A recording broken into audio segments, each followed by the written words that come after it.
Match खेलना पड़ता है, या तो आप हारोगे या आप जीतोगे। अगर आप दूसरों की बातों में आ गए तो आप हार गए, और अगर आप उसे अपनी बात समझा गए तो आप जीत गए।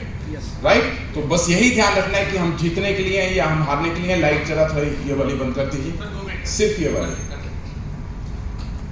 चलिए, तो आज मेरे को यहाँ इनवाइट किया गया है आप सब लोगों को वेस्टिज के भरोसे की डोर के सेमिनार के लिए।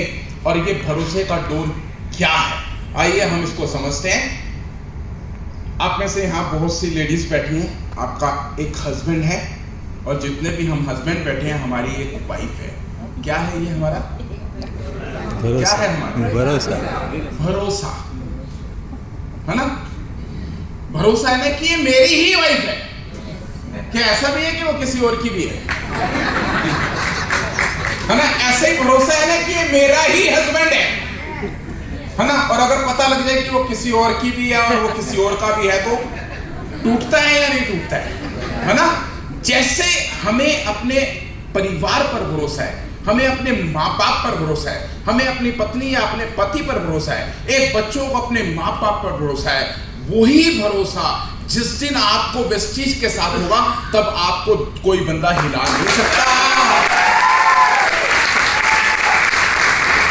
राइट? तो मैं गुरशरण सिंह इस सेमिनार को आगे लेते हुए आपको वेस्टिज के इस भरोसे के डोर के सेमिनार के अंदर वेलकम करता हूं। और आज आपको यकीन दिलाकर जाऊंगा कि अगर आपकी जिंदगी में वेस्टिज है तो आपकी जिंदगी में बहार ही बहार है। राइट? चलिए आगे चलते हैं। Vestige, a platform for transforming live from good to great. हमारी सबकी जिंदगी गुड है, जो यहां नहीं है उनकी भी जिंदगी गुड है। हर एक इंसान किसी ना किसी तरीके से अपना घर चला रहा है, चल रहा है, गुड है, ठीक है, सब कुछ ठीक है। लेकिन क्या ग्रेट है? अरे जानवर भी अपनी जिंदगी जी जाते हैं, पक्षी भी अपनी जिंदगी जी जाते हैं, लेकिन क्या हम अपनी जिंदगी में कुछ ऐसा कर पाए कि हम उसमें ग्रेट के अंदर आ जाएं? माय डियर, आप सब लोग किस्मत के धनी हो कि भगवान ने आपके पिछले किसी कर्मों का फल आपको वेस्टिज के रूप में आपकी झोली में दिया है, ताकि आप अपनी गुड जिंदगी को ग्रेट जिंदगी के अंदर कन्वर्ट कर सकें। इसलिए भी वेस्टिज जरूरी है कि हमारे पास इस सिस्टम के थ्रू एक मौका है कि हम एक साधारण से असाधारण इंसान बन सकें, एक गुड लाइफ से अपनी लाइफ को ग्रेट लाइफ के अंदर कन्वर्ट कर सकें। और मजे की बात यह है कि पैसा तो दुनिया कमाती है, कई लोग हैं कई दूसरी जगहों से भी करोड़पति हो सकते हैं। सुनो, ऐसा नहीं है कि वेस्टिज अकेला ऐसा प्लेटफॉर्म है जहां से करोड़पति बना जा सकता है, वो भी कम समय में, कई जगह से बना जा सकता है। लेकिन सबसे बड़ी चीज क्या होती है कि अमीर होना और अमीर बने रहना सबसे बड़ी बात होती है ना।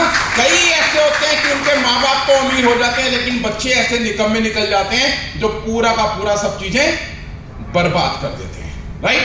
लेकिन वेस्टिज अगर ये प्लेटफॉर्म आपके पास है तो यहां पर जो सबसे बड़ी चीज है कि डूइंग गुड रिपीटेडली, हमेशा के लिए आप और आपका परिवार, आपकी जनरेशन इसको रिपीटली आगे बढ़ाकर इसका एंजॉय कर सकती है। आगे चलते हुए बहुत सारे लोग आप लोगों को ऐसे मिलते हैं जो कहते हैं अरे इसकी तो किस्मत अच्छी थी, गुरशरण सिंह तो शुरू में जुड़ गया था इसलिए कामयाब हो गया। लेकिन मैं आपको बता दूं कि बहुत सारे लोग ऐसे हैं जो शुरू में नहीं जुड़े थे, वो फिर भी कामयाब हो गए। सिद्धार्थ सिंह 2008 में आए, ना कि 2004 में। सक्सेस है, हमसे ज्यादा सक्सेस है, हमसे बड़ा पे आउट है। इसके बाद ना जाने कितने सारे और लीडर।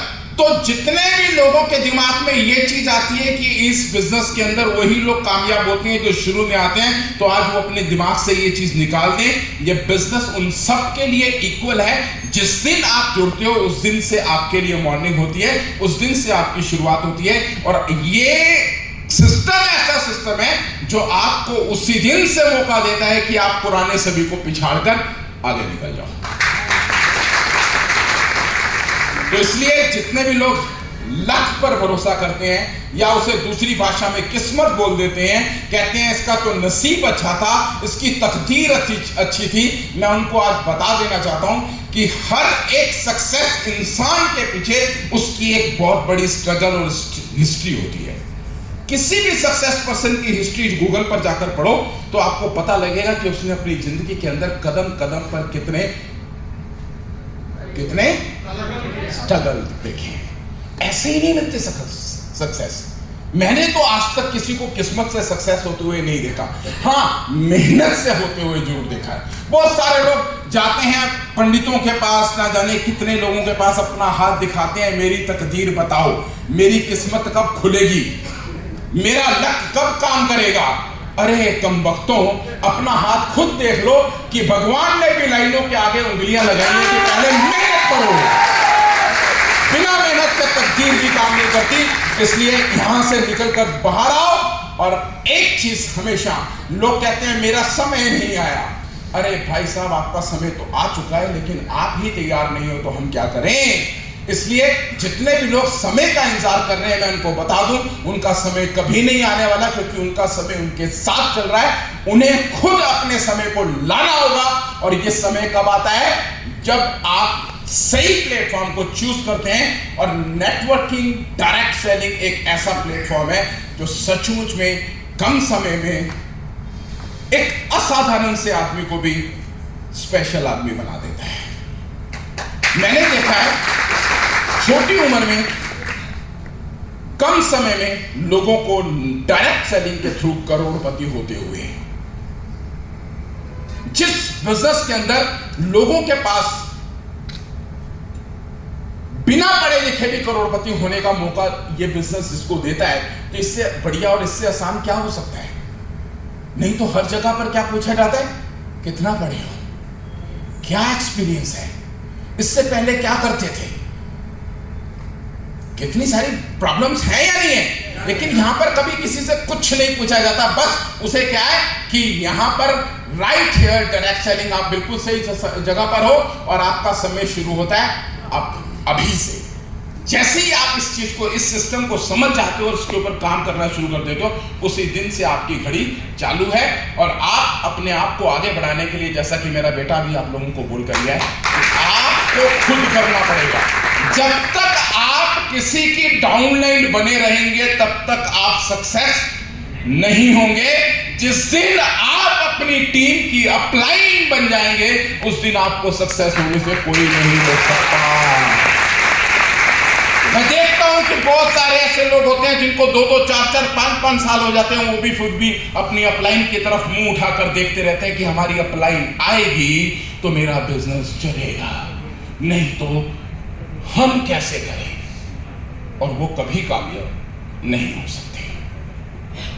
तो दोस्तों, आज का सबसे पहला मैसेज, हम अपलाइन बनने के लिए तैयार हैं या हम डाउनलाइन बना रहना चाहते हैं? क्या चाहते हैं? तैयार हैं? वेरी गुड, आगे चलते हैं। डायरेक्ट सेलिंग एक ग्रेट कैरियर चॉइस क्यों है? सिंपल है। किसी भी काम को आप कर रहे हो तो उसके लिए आपको एक्सपीरियंस चाहिए, लेकिन डायरेक्ट सेलिंग एक ऐसी चीज है जिसे हम बचपन से करते आ रहे हैं। यह सिस्टम क्या कहता है? यह सिस्टम कहता है कि आपको लोगों को उनके सपनों को पूरा करने के लिए एक ऐसी कंपनी के साथ जोड़ना है जो उनका कैरियर बदल सकती है। हम छोटे से थे तब भी हम दुकान से जाकर अपने लिए बिस्किट, चॉकलेट, टॉफी खरीदते थे, आइसक्रीम खरीदते थे, लेकिन उसके खरीदने से हमारी जिंदगी नहीं बदल सकती थी। लेकिन इसी चीज को जब सिस्टम के साथ लाया गया और कंपनी के थ्रू लाया गया, जहां पर से मीडिएटर को हटा दिया गया, डायरेक्ट टू कंपनी के साथ लोगों को जोड़ दिया गया, तो उसी खरीदने के तरीके को बदलने से हम अमीर हो गए।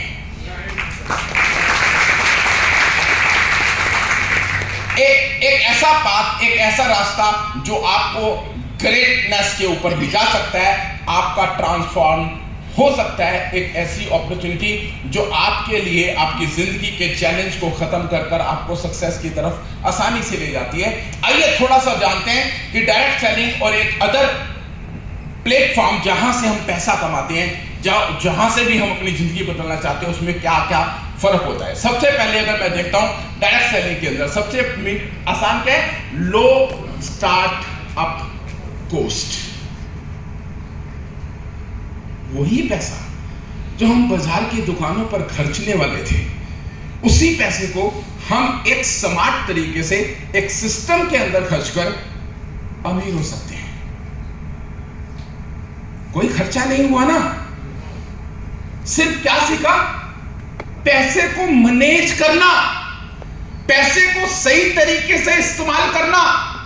जब तक हमारी पीढ़ियां जो गुजर चुकी हैं उस पैसे को बाजार की दुकानों पर खर्चती रही, उनका खर्चा हुआ पैसा वहां पर खर्च होकर खत्म होता रहा, वो बर्बाद हो गए। खर्चते खर्चते खर्चते वो बूढ़े हो गए, और बूढ़े होने पर उनकी कमाई की जब क्षमता नहीं रही, उनके बैंक बैलेंस खत्म हो गए, और उनके बच्चों ने उन्हें अवार्ड दे दिया कि आज तक आपने हमारे लिए किया ही क्या है। लेकिन जब कोई नेटवर्क मार्केटिंग के अंदर आ जाता है तो उसके बच्चे उसे ये अवार्ड नहीं दे सकते, क्योंकि वो बूढ़ा भी हो जाए उसका पे आउट तो आता ही रहेगा। तो क्या किया हमने, क्या किया, खरीदारी के तरीके को बदला। बहुत सारे लोग होते हैं जो कहते हैं कि वेस्टिज दुकान बदलने का सिस्टम है। मैं कहता हूं गलत। दुकान तो आपने ना जाने कितनी बार बदली होगी, जितनी बार मकान बदला उतनी बार दुकान बदली। एक का कर्जा ज्यादा हो गया तो उसकी दुकान पर जाना छोड़कर दूसरे की दुकान पर जाना शुरू कर दिया, लेकिन अमीर नहीं बने। तो सिस्टम क्या है, सिस्टम है दुकान नहीं, सिस्टम चेंज करना है, राइट। तो आज से जितने भी लोग ये कहते हैं कि दुकान बदलने का सिस्टम है, उनको बता दीजिएगा कि ये दुकान नहीं, तरीके को बदलने का सिस्टम है। अपनी हैबिट को चेंज करना, उस हैबिट से बाहर आकर हम अमीर बन सकते हैं। और यही बात अगर मैं बात करता हूं कि अगर आपको किसी दूसरी जगह से पैसा कमाना है तो वहां पर आपको हाई इन्वेस्टमेंट चाहिए, और वेस्टिज के अंदर आपको कोई इन्वेस्टमेंट की रिक्वायरमेंट नहीं होती। Be your own boss. आपका कोई बॉस है यहां पर? गौतम वाले जी, दीपक जी, मैं, कोई नहीं। लेकिन किसी भी दूसरी जगह पर अगर आपको पैसा कमाना है तो किसी ना किसी की जी हजूरी तो करनी पड़ेगी। आज जब हम पीछे बैठे हुए थे तो वहीं बात कर रहे थे, पंजाबी और गुजराती किसी की जी हजूरी नहीं कर सकते। पर्सनल प्रोफेशनल ग्रोथ आप खुद अपने दम पर कर सकते हो। वर्क लाइफ बैलेंस, अगर आप नौकरी कर रहे हो या कोई भी दूसरा काम कर रहे हो तो आपको अपने फैमिली के साथ अपनी बिजनेस को या अपनी नौकरी को आप बैलेंस करना बहुत मुश्किल होता है। एक दिन की छुट्टी भी लेनी है ना तो आपको पहले एप्लीकेशन लिखकर देनी पड़ती है, या अपने कामों को दूसरे को सुपुर्द करना पड़ता है, तब जाकर आपको मिल सकती है। लेकिन यहाँ पर आप अपनी लाइफ, अपने फैमिली के बैलेंस को और अपने हर टाइम के खुद मैनेज कर सकते हो। यहाँ पर आने के लिए, आज इस प्रोग्राम के आने के लिए मैंने डेट दी थी, इन्होंने तो कई बार मांगी थी। मांगे थे कि नहीं मांगे थे? मैंने कहा ये डेट मेरे पास नहीं है, मैं इस डेट को नहीं आ रहा, मैं नहीं आ रहा। फिर जाकर ये डेट फाइनल हुई, और अगर ये मेरी जॉब होती या मैं किसी ऐसे जगह पर होता तो इनके बुलाने पर मुझे बाकी अपने घर की शादी ब्याह छोड़कर यहाँ आना पड़ा, क्योंकि ये कहते कोई छुट्टी नहीं है, काम करना है या छुट्टी। तो कितना मजा है कि मैं अपनी लाइफ अपने तरीके से बैलेंस कर पा रहा हूं, जबकि ये सब चीजें जो होती हैं दूसरी जगह पर हमें नहीं मिलती। या तो उनके हिसाब से चलो और नहीं तो आउट, बाहर। क्यों डॉक्टर साहब, सही कह रहा हूं? Okay. Empowering others, no work life balance, और यहां पर क्या, हार्ड टू सस्टेन। क्लियर? इन सब चीजों को ज्यादा क्लियर करने की जरूरत नहीं है। मैं समझ रहा हूं ग्लोबल नेटवर्क अपॉर्चुनिटी यहां पर मेरे को मिली है। मैंने जो बिजनेस इंडिया से शुरू किया वो मेरा डाउनलाइन, मेरे नीचे से नीचे से नीचे से नीचे लोग बाहर विदेशों तक पहुंच गए। और सच बता रहा हूं, आज लगभग 37 लाख से भी ज्यादा लोग मेरे नेटवर्क में हैं। मुझे याद है कि जब मैंने इंडस्ट्री शुरू की थी तो लगभग 43 लोगों को मैंने डायरेक्ट स्पॉन्सर किया था। उनमें से 16 पीपल्स ने मेरे साथ काम किया, बाकियों ने थोड़े दिन किया और बंद कर दिया। उन 16 लोगों के दम पर आज मेरा 37 लाख से भी ज्यादा का नेटवर्क बन गया। और सच में उन 37 लाख में से मैं 5-7 हजार से ज्यादा लोगों को नहीं जानता। मेरे साथ बहुत बार ऐसा होता है कि सामने वाला आदमी मुझको कहता है गुड मॉर्निंग सर। जैसे ही वो मुझे गुड मॉर्निंग बोलता है तो मैं समझ जाता हूँ ये नेटवर्कर तो है, क्योंकि दोपहर को भी गुड मॉर्निंग बोल रहे हैं। लेकिन मेरे को जब खुशी पता कब होती है, जब वो ये कहता है सर मैं आप ही की टीम में हूं। मैं नहीं जान रहा उसे, पर वो मुझे पहचान रहा है।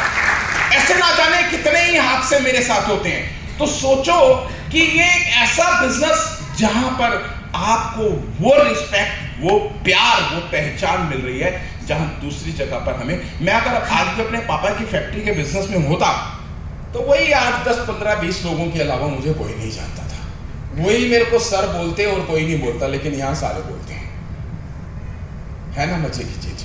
आज ये बिजनेस कब मेरे नेटवर्क से ग्लोबल के अंदर कन्वर्ट हो गया। हर 8 की 8 कंट्रियों के अंदर मेरा नेटवर्क ऑलरेडी पहुंच गया। चाहे मैंने जोड़ा या नहीं जोड़ा, मेरे नीचे के लोगों ने वहां पर नेटवर्क किया और ग्लोबल इंटरनेशनल बिजनेस का मेरे को एक मौका मिल गया इस सिस्टम की वजह से। राइट। तो आगे चले, अगर हम लेक ऑफ इधर की बात करें तो अनसर्टेनिटी क्या है भाई? अनसर्टेनिटी। चलिए मेरी थोड़ी इंग्लिश कमजोर है, चलेगा? रिकॉग्नाइज। अच्छा एक मजे की बात बताऊं, मजे की बात बताऊं, बता दूं? मैं इसे पढ़ सकता हूं, पर मैं क्यों नहीं पढ़ रहा पता है? क्योंकि मैं आपको बताना चाहता हूं कि अगर आपको नहीं भी पढ़ना आता तो भी आप VMCM बन सकते हैं। रिकॉग्नाइजेशन एंड रिवार्ड यहां पर बहुत मिलते हैं। हमारे नेटवर्क के अंदर एक आदमी है जिसका नाम है मोइन खान। यस। अंगूठा टेक है, अंगूठा टेक है, साइन नहीं करने आते, BMW में घूमता है। 8-10 विदेश टूर कर चुका है। हम सब पढ़े लिखे हैं, मुझसे तो ज्यादा ही है। तो समझ रहे हो ना, आपका चेक उससे बड़ा होना चाहिए। अगर आप पढ़े लिखे और आप उससे कम कमा रहे हो तो इसका मतलब आपके पास चैलेंज है कि वेस्टिज के अंदर अभी भी आप पूरी तरीके से फोकस नहीं हो। और अगर आप इसके ऊपर फोकस नहीं कर रहे हो तो आज से बिल्कुल पूरे तरीके से फोकस करना शुरू कर दो, क्योंकि यही वो प्लेटफॉर्म है जो आपकी जिंदगी के अंदर एक बहुत बड़ा बदलाव लाकर दे सकता है और आप अपनी जिंदगी के अंदर उन तमाम सपनों को साकार कर सकते हैं जो आपने बचपन से लेकर आज तक देखे थे और आपको कोई एक ऐसा माध्यम नहीं मिला जिसकी वजह से आप सक्सेस हो पाते या आप अपने सपनों को पूरा कर पाते। हाँ, अब जरूर मिल गया। आप में से कोई ऐसे लोग हैं जो ज्वाइन नहीं है अभी भी, मैं उनका हाथ देखना चाहता हूं जो अभी भी ज्वाइन नहीं है। अच्छा, तो लगभग 10-12 लोग हैं जो अभी भी ज्वाइन नहीं है।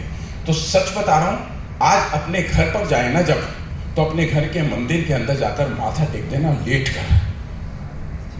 कर माथा टेक देना, क्योंकि आपकी किस्मत आज से खुल गई।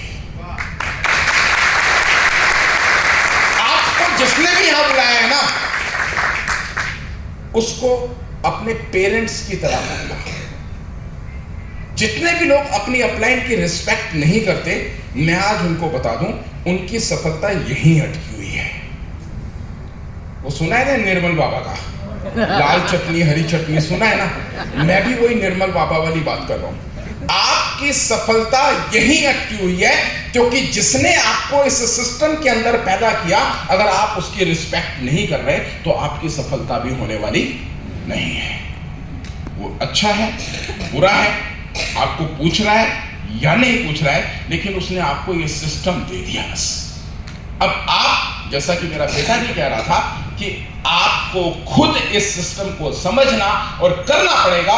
जब आप इस सिस्टम को समझेंगे, करेंगे, तो आप देखना कि यह सफलता अपने आप आपको मिलती चली जाएगी।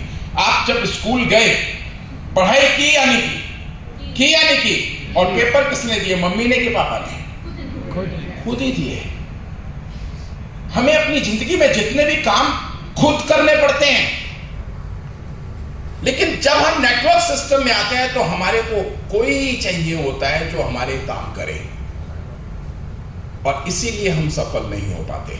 जितने भी लोग सफल नहीं हो पाए, जो इस सिस्टम को छोड़कर चले गए, उन सब के पीछे यही कारण था कि उनको खुद पर भरोसा नहीं था, वो दूसरों पर भरोसा कर रहे थे। और जब तक आप बैसाखियों पर चलोगे, आप सफल नहीं हो सकते। तो आगे चलते हैं। आगे चलते हुए मैं बताना चाहता हूं कि डायरेक्ट सेलिंग एक ऐसा ऑप्शन है, एक ऐसी अपॉर्चुनिटी है जहां पर सब कुछ आपके खुद के अपने हाथ में होता है कि आप यहां से क्या लेकर निकलना चाहते हो, आप यहां से क्या पाना चाहते हो। अगर आपके पास चम्मच है तो इसमें से आप चम्मच जितना ही पानी निकाल पाओगे। अगर आपके पास बाल्टी है तो इस ओशन से आप केवल उस बाल्टी के हिसाब से ही पानी निकाल पाओगे। और अगर आपका विजन बड़ा है, आप पाइपलाइन बिछाना चाहते हैं, तो ये पानी कभी भी बेअंत रूप के अंदर आपको मिल सकता है। It all depend on you कि इस अपॉर्चुनिटी को आप किस तरीके से ग्रैब कर सकते हो। और अगर मैं बात करूं 2023 तक ये जो बिजनेस था 21,700 करोड़ रुपया इंडिया का बिजनेस बन चुका था, जो कि 2028 में 34,000 करोड़ का बिजनेस बनने का अनुमान है। और आप इस स्क्रीन को, इस जगह को देखकर ये समझ सकते हो कि आपका फ्यूचर 100% सिक्योर्ड है। और अब आपका चम्मच कितना बड़ा है या आपकी पाइपलाइन कितनी बड़ी है, वो डिपेंड करेगा कि आप इसमें से कितना पैसा निकाल पाए, राइट। तो इसलिए किसी दूसरे पर डिपेंड होना छोड़िए और अपने खुद पर भरोसा कीजिए। यहां कुछ भी ऐसा नहीं है जो आप ना कर सको, बस आपको उसके लिए इनिशिएटिव लेने की जरूरत है, राइट। तो खुद पर भरोसा रखें। कोई ऐसा काम नहीं है जो आप ना कर सकें। हमें भरोसा है इस पर, खुद पर। आज से कोई अपलाइन नहीं, कोई डाउनलाइन नहीं, जो कुछ करेंगे खुद करेंगे।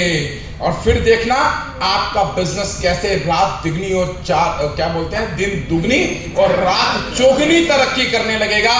जो सफलता लोगों को बुढ़ापे के अंदर जाकर भी नहीं मिलती, वो आपको कुछ ही सालों के अंदर मिल जाएगी। मे बी 2 ईयर, 3 ईयर या मैक्सिमम 5 ईयर, राइट। चलिए थोड़ा सा मैं अपने बारे में बताता हूं कि मैं इस सिस्टम में कैसे आया। पेशे से मैं एक बिजनेसमैन हूं। मेरे पापा ने एक फैक्ट्री शुरू की टेक्सटाइल डाइंग और ड्राई क्लीन की मशीनें बनाने का। 4 भाइयों में मैं सबसे बड़ा हूं और मेरे से बड़ी एक मेरी सिस्टर है। तो हमेशा एक चीज होती है कि घर का जो सबसे बड़ा बेटा होता है वो लगभग वही काम करता है जो माँ बाप करते हैं। अगर मेरे पापा नौकरी में होते तो मैं क्या करता, क्योंकि मेरे पापा की फैक्ट्री थी। जैसे ही मैं बड़ा हुआ, मेरे को अपने पापा की फैक्ट्री को अपनी नौकरी, अपने पढ़ाई के साथ साथ ज्वाइन करना पड़ा। कुछ सिचुएशंस ऐसी थी। जब मैंने पापा की फैक्ट्री को ज्वाइन किया तो मैं बड़ा एक्साइटेड था, क्योंकि मेरे को फिल्में देखने का बड़ा शौक था। और मैं हमेशा फिल्मों में देखता था कि जब भी किसी हीरो को अपने पापा की फैक्ट्री में ज्वाइन कराया जाता था तो एक आलीशान ऑफिस मिलता था, टेबल कुर्सी लगी हुई मिलती थी, और उसका सपना होता था कि उस पर बैठकर वो टेबल के ऊपर पैर रखता था और चाय की चुस्कियां लेता था या वो जो भी स्मोक करता था। तो मेरा भी वैसा ही माइंडसेट हो गया। मुझे लगा पापा की फैक्ट्री ज्वाइन करूंगा मैं, मेरे को भी ऑफिस मिलेगा, मैं भी टेबल कुर्सी पर बैठूंगा, मेरे भी पैर टेबल पर होंगे। जिस दिन मैं पापा की फैक्ट्री को ज्वाइन करने के लिए वहां पहुंचा, मुझे बाहर रोक दिया गया। मैं बड़ा खुश था। मुझे लगा कि शायद मेरा स्वागत करने के लिए रोका गया, मुझे भी मालाएं पहनाई जाएगी, फूल गुलदस्ता दिया जाएगा, नारियल तोड़ा जाएगा और फिर बैंड बाजों के साथ मुझे अंदर लेकर जाएंगे। मैं भी खड़ा था। थोड़ी देर बाद मेरे फादर आए और उन्होंने मेरे पास आकर मुझे बोला, बेटा अंदर जाने से पहले एक बात समझ ले कि ये फैक्ट्री तेरे पापा की नहीं है। मैं एकदम हिल गया। मैंने कहा ये क्या कह रहे हैं, कहने अंदर जाने से पहले एक बात समझ ले कि तू यहां पर काम सीखने आया है। मैं तो बिल्कुल ही सपने टूट गए, बुरा हाल। मैं कह ये क्या काम सीखने आया? कहाँ है मेरा टेबल, कहाँ है मेरी कुर्सी? खैर मैं अंदर गया। अंदर जाकर मेरे पापा ने मुझे झाड़ू पकड़ाया। उन्होंने बोला फैक्ट्री में झाड़ू लगाओ। अब मैं फैक्ट्री में झाड़ू लगा रहा हूँ ऐसे करके, और ऐसे ऐसे करके देख रहा हूँ कि मेरी लेबर मुझे देख रही है। जैसे ही झाड़ू लग गया मेरे को बोला गया मटकों में पानी भरा। तब 1982 की बात है, तो तब मटके हुआ करते थे, आज तरह के कूलर नहीं होते थे जिसमें ठंडा पानी मिल जाता है। मैंने मटकों में पानी भरा। फिर बोला गया मशीनें साफ कर। मैंने मशीनें साफ करी, और उसके बाद मुझे बोला गया कि जा चाय वाले की दुकान से लेबर के लिए चाय लेकर आ। अब मैं वो छिक्का देखा है कभी आपने, जिसमें चाय के गिलास रख लिए जाते हैं? उन छिक्कों के अंदर एक इस हाथ में, एक इस हाथ में, और चाय की गिलास लेकर ऐसे करके आ रहा हूं, और मन में ये सोच रहा हूं यार कहां फंस गया, कहां गया मेरा टेबल। अरे भाई सारे देख रहे हैं, एक मालिक का बेटा चाय लेकर जा रहा है। मैं जैसे ही चाय लेकर फैक्ट्री पहुंचा, मेरे को बोला गया सबको चाय दो। मैंने सबको एक एक जने को चाय दी, और जब उन्होंने चाय पी ली तो मुझे बोला गया कि गिलास उठाकर छिक्के में डालकर वहां कोने पर रख दे, चाय वाला आकर ले जाएगा। मैंने कहा शुक्र है देने नहीं जाना पड़ा। तो भाई डियर, मुझे नहीं समझ आया कि मेरे साथ मेरे पापा ने ये क्या किया। कहां गया मेरा वो टेबल, कहां गया वो मेरा ऑफिस, कहां गए मेरे वो सपने। लेकिन एक साल बीतने पर मुझे एक चीज का समझ आया कि मेरे यहां पर जो फोरमैन हुआ करता था वो काम उतने समय में उससे बढ़िया नहीं कर पाता था जो मैं एक साल के अंदर मैंने करना। आज भी जब मैं वेस्टिज के ऑफिस जाता हूं, अपने लिए सामान खरीदता हूं, तो अपने थैले, अपनी जो बॉक्स होता है उसे खुद उठाकर अपनी गाड़ी में रखता हूं। लोग मुझे कहते हैं सर हम है ना, हम रख देते हैं। मैं कहता हूं नहीं, मेरा बॉक्स है, मैं रखूंगा।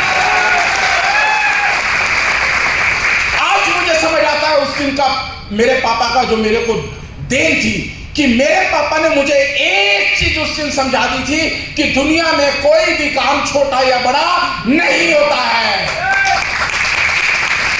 अगर उस दिन मैं टेबल कुर्सी पर बैठ जाता तो शायद आज मैं वेस्टिज में BMCM नहीं होता, आज मेरा इतना लाखों का चेक नहीं होता। तो दोस्तों जिंदगी में कभी भी आप किसी भी चीज को छोटा बड़ा मत समझो। अगर आपको लगता है कि वेस्टिज का बिजनेस आपके लिए छोटा है तो आप गलत हो। अगर आपको लगता है कि यहां पर मैं दूसरों को मुंह कैसे दिखाऊंगा तो आप गलत हो। आप जैसे ही अपने आप को इस बिजनेस में बड़ा करोगे, लोगों की सोच बदलेगी और लोग आपको बोलेंगे हमें तो पता था कि तू ऐसा कर लेगा, तू ही करेगा। और एक चीज और यहां मैं आपको जरूर बताना चाहता हूं जो कि बहुत इंपॉर्टेंट है। क्या आप सब लोगों की भी फैमिली है? yes. आपके भी भाई बहन हैं? yes. आपके भी माँ बाप हैं? yes. आपके भी रिश्तेदार हैं? yes. पर आप ही क्यों वेस्टिज कर रहे हो, वो क्यों नहीं कर रहे? जरा सोचना इस पॉइंट को, क्योंकि भगवान की दया दृष्टि आप पर हुई है। राइट, चलिए आगे चलते हैं। 1982 जब मैंने फैक्ट्री स्टार्ट की तो वहां पर मैंने देखा कि एक लिमिटेशंस हैं। हम जिन मशीनों को बनाते थे वो एक दिन में नहीं बनती थी, उन्हें कई महीने लगते थे। ऑर्डर के हिसाब से कभी कभी 2, 4, 6, 8 महीने तक का समय लगता था। उन 8 महीनों के अंदर उन मशीनों को बनाने के लिए जो हमें एडवांस मिलता था वो एक छोटा सा रकम होती थी, बाकी पैसा मुझे खुद अपना लगाना पड़ता था। और कई बार ऐसे समय आता था, जैसा कि आपने मेरी वीडियो में भी देखा था, कि हमारे पास पैसों की किल्लत हो जाती थी। तब हमें उन मशीनों को बनाने के लिए लोन लेने पड़ते थे, लोगों से उधार पकड़ना पड़ता था, बैंक से ओडी लिमिट लेनी पड़ती थी, और इस तरीके से हम थोड़ा टाइट हो जाते थे।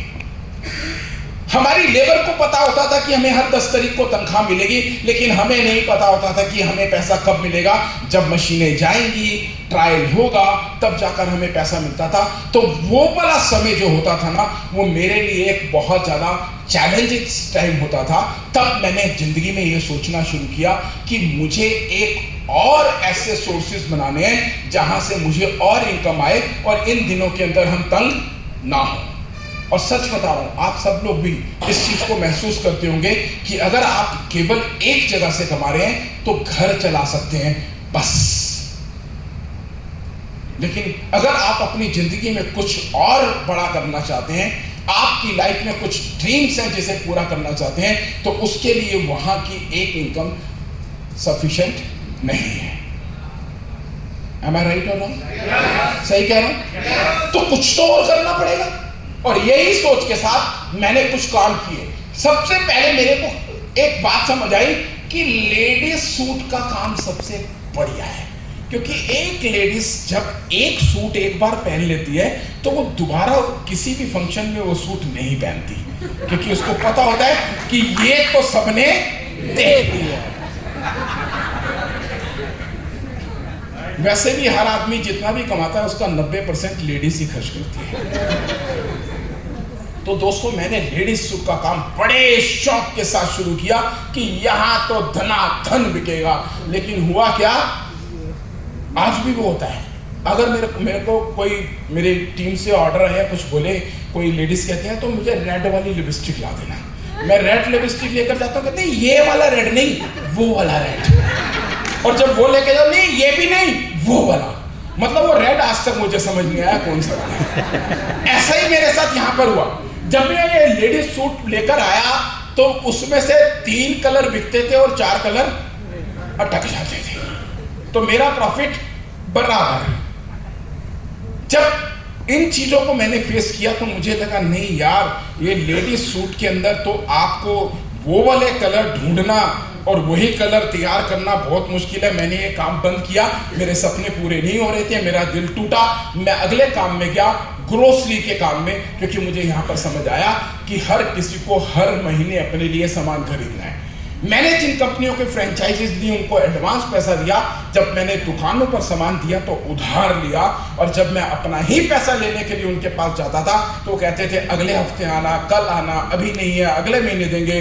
कभी 100 रुपए दे दिए, कभी 20 रुपए दे दिए। मतलब मेरा उन्होंने जलूस सा निकाल दिया। मुझे समझ आया कि यहां से भी मेरी जिंदगी बदलने वाली नहीं है। मैंने फिर फैंसी बेडशीट और ब्लैंकेट का काम शुरू किया। ये भी सीजनेबल था, बहुत ज़्यादा नहीं चल पाया। फिर मैंने वाटर प्यूरिफाई के सिस्टम के अंदर गया। वहां पर भी मेरे पास एक चैलेंजेस आए कि जो मेरे पास लड़के काम कर रहे होते थे ना, ये इतना आसान काम था कि वो थोड़े दिनों में सीख जाते थे और अपनी दुकान खुद खोल लेते। तो मैं इसे भी छोड़ा, फिर मैं आगे बढ़ा। तो मेरे को किसी ने बोला, तब ना ये बात है लगभग 98 की, इंश्योरेंस कंपनियों के भी हिंदुस्तान में एंट्रियां होनी शुरू हुई थी। एक ही इंश्योरेंस कंपनी हुआ करती थी हिंदुस्तान में, LIC। और मुझे बताया गया, समझाया गया कि हिंदुस्तान में इतनी पब्लिक है, सबको इंश्योरेंस चाहिए और अभी सारी मार्केट खाली पड़ी है। इंश्योरेंस की कंपनी में चले जा, वहां पर इंश्योरेंस करना शुरू कर, लोग अपने लिए प्रीमियम भरेंगे, तू कमाएगा। मैं भी भूल गया कि क्या बात है, सबका इंश्योरेंस अब मैं ही कर दूंगा। जैसे जैसे मैं लोगों के पास जाता था, लोगों के नखरे समझ आने लगे। कोई प्रीमियम नहीं देता था, और ज्यादा से ज्यादा तब समय होता था 3 साल का लॉकिंग पीरियड, जो 5 साल है, और 3 साल के बाद लोगों ने प्रीमियम भरा ही नहीं। और जब लोगों ने प्रीमियम नहीं भरा तो मेरी कमीशन नहीं आई। तो मुझे समझ आ गया ये बिजनेस भी मुझे लाइफ टाइम इनकम देने वाला नहीं है। जब जब प्यास लगेगी कुआं खोदना पड़ेगा। मैंने उसे भी छोड़ा। फिर मेरे को किसी ने बोला कि रियल एस्टेट में चले जाओ, क्योंकि दुनिया का हर आदमी अपने लिए घर चाहता है। मैंने कहा हाँ, ये बात तो सही है। मैं रियल एस्टेट में गया, एक बड़ा सा प्लॉट देखा, उसके लिए गाहक ढूंढने गया, और जब तक गाहक ढूंढ के लाता तो उसे कोई और बेच देता था। वो भी मुझे नहीं समझ आया, क्योंकि मार्केट में और भी मेरे जैसे लोग थे। हार कर मेरे को किसी ने बोला शेयर मार्केट में चले जा। वो आदमी कुछ भी नहीं था, आज देखो क्या बन गया शेयर मार्केट की वजह से। मैं ताव में आया, मैंने अपने पापा का 10 लाख रुपया शेयर मार्केट में झोंक दिया। और ये इतनी खतरनाक इंडस्ट्री है, इसका मगरमच्छ वाला मुंह है, जो किसी का कितना भी पैसा खा जाता है लेकिन डकार भी नहीं मारता। मेरा 10 लाख ठुस। मैंने उस आदमी को पूछा, अबे तू तो कह रहा था यहाँ अमीर बनते हैं। कह रहा मैंने अमीर वाले दिखाए थे, जो डूबे वो थोड़ा दिखाए थे। इस तरीके से मैं थक गया, हार गया, टूट गया और वापस अपने पापा के बिजनेस में आ गया। मुझे अब ये लगा कि बेटा यही जिंदगी है, यहीं पर जीना पड़ेगा। मशीनें बनाओ, 8 महीने इंतजार करो, फिर पैसा आएगा और फिर जब वो मशीनें जाएंगी एक दिन का राजा बनेंगे। अगले दिन से वो पैसा फिर अगली मशीन के ऑर्डर में फिर से इन्वेस्ट होना शुरू हो जाएगा। चलो कोई बात नहीं, जैसे सबकी जिंदगी कट गई मेरी भी कट जाएगी। लेकिन अंदर ना मुझे कुछ ना कुछ दर्द होता रहता था, एक तकलीफ होती रहती थी, यार कुछ तो होना चाहिए, कुछ तो होगा। और सच में जब आप ना उम्मीद नहीं होते, आप एक उम्मीद के सहारे जी रहे होते हो, तो आपके लिए अपॉर्चुनिटीज हमेशा नए नए दरवाजे खोलती रहती है। वैसा ही हुआ, मुझे नेटवर्क मार्केटिंग के बारे में पता लगा और मेरे एक दोस्त के थ्रू मैंने सबसे पहली नेटवर्क मार्केटिंग 1999 के अंदर 7 नवंबर को ज्वाइन की थी, गोइंग प्लैटिनम के नाम से। My dear, online American company थी, $25 के साथ उसकी ज्वाइनिंग होती थी।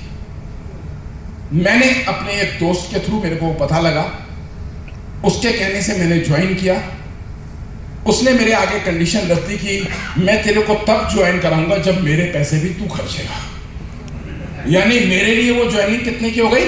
$50 की, 25 अपने 25 उसके। तो मैं भी कम नहीं था, मैंने कहा ठीक है, एक कंडीशन मेरी भी है, तू मेरे नीचे ज्वाइन करेगा। तो डील हो गई। मेरा आईडी ऊपर लग गया, उसका आईडी नीचे लगा। हमने 1 महीना वेट किया। वो ऑटो फिल सिस्टम था, top to bottom, left to right. मेरे बाद पूरे वर्ल्ड से कोई भी आदमी उस कंपनी को ज्वाइन करता था तो वो मेरे फ्रंट पे लिखता था, उसके बाद मेरे सेकंड फ्रंट पे, मेरे थर्ड फ्रंट पे, फिर उनके नीचे 3, फिर उनके नीचे 3 9 27। और लकीली मेरा 1 महीने के अंदर वो 3 9 27 पूरा हो गया और मेरा पहले पूल का पैसा $200 इशू हो गया। नेट पर मुझे दिखने लगा कि मैं $200 मेरा पे आउट बन गया विद इन ए मंथ। हम सब दोस्त इकट्ठे हुए, एक्साइटमेंट थी उस पे आउट को लेने के लिए। जब हम उस पे आउट को लेने गए एटीएम मशीन के ऊपर, क्योंकि उसकी वो लंबी स्टोरी है, मैं इन शॉर्ट कट करके आपको बताता हूँ। उसको पे आउट को लेने के लिए हमने वहां से एटीएम मंगाया था, उसके थ्रू हम उसको निकलवाने गए। जब मैंने एटीएम मशीन के अंदर जो कनॉट प्लेस में एक ही हुआ करती थी तब, उसमें उस कार्ड को डाला तो सारे हंस रहे थे, अबे कुछ नहीं होगा, ये सब फर्जी है। गए, तुम्हारे $50 भी गए, लेकिन पलक झपकते ही वहां से $200 बाहर आ गए। माय डियर, उस दिन जिंदगी में पहली बार मुझे नेटवर्क मार्केटिंग से पैसे कैसे कमाए जाते हैं समझ आ गया। और उसके बाद अगले महीने वो कंपनी नेट से गायब हो गई।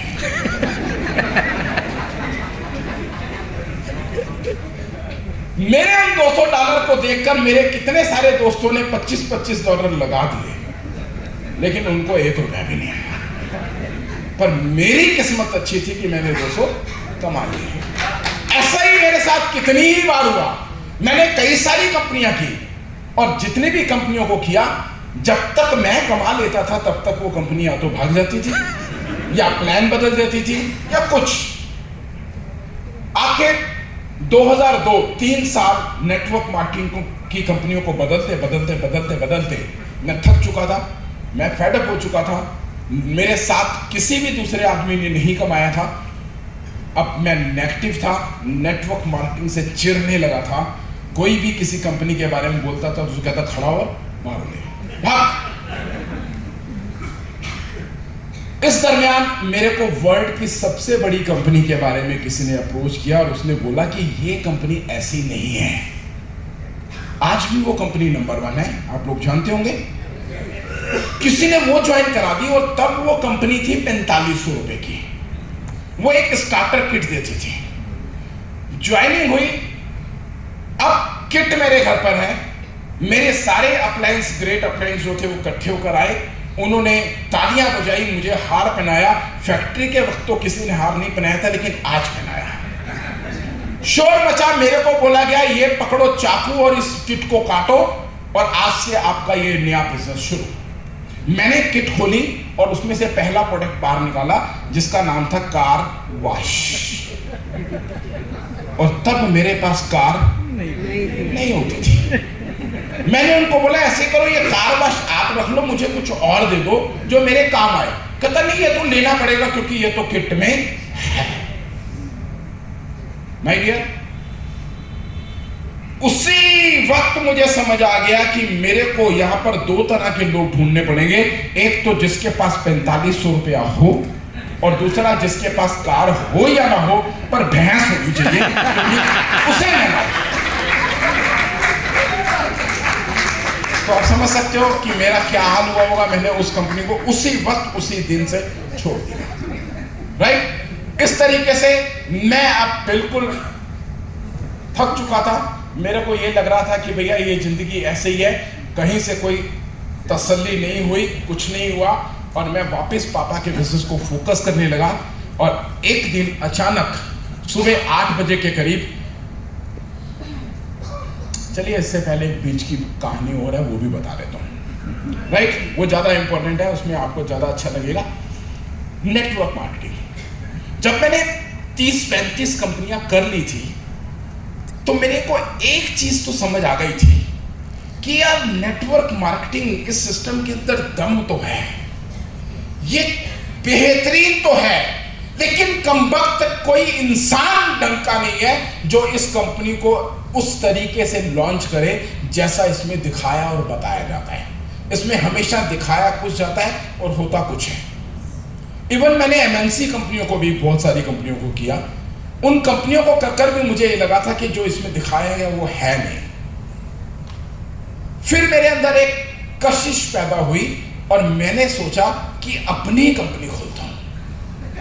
और उस कंपनी को खोलने के लिए मैंने एक प्लान किया कि क्यों ना पहले मैं नेटवर्क मार्केटिंग के सिस्टम को समझूं, ये सिस्टम क्या है, और एक ऐसी कंपनी खोलूं जिसमें किसी को भी कोई भी मेरी तरीके के दर्द ना हो। और मैंने इस सिस्टम को समझना शुरू किया। जब मैंने नेटवर्क सिस्टम को समझा तो मैंने देखा कि ये बहुत शानदार सिस्टम है और इसकी शुरुआत अमेरिका से हुई।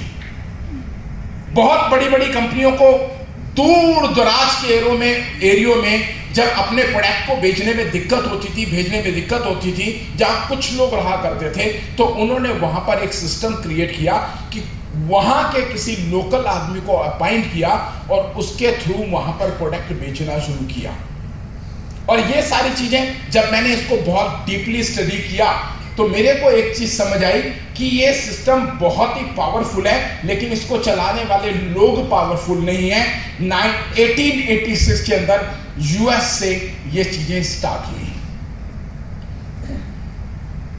1959 के अंदर इस कंपनी को मल्टी लेवल मार्केटिंग का दर्जा मिला, क्योंकि जब ये डायरेक्ट टू सेल के अंदर आए तो वहां पर उन लोगों के थ्रू प्रोडक्ट बेचने के लिए जब दिक्कत आने लगी तो उन्होंने उस संख्या को बढ़ाना शुरू किया उन्हीं लोगों के थ्रू जो उनका एक परमानेंटली अपॉइंटेड बंदा था।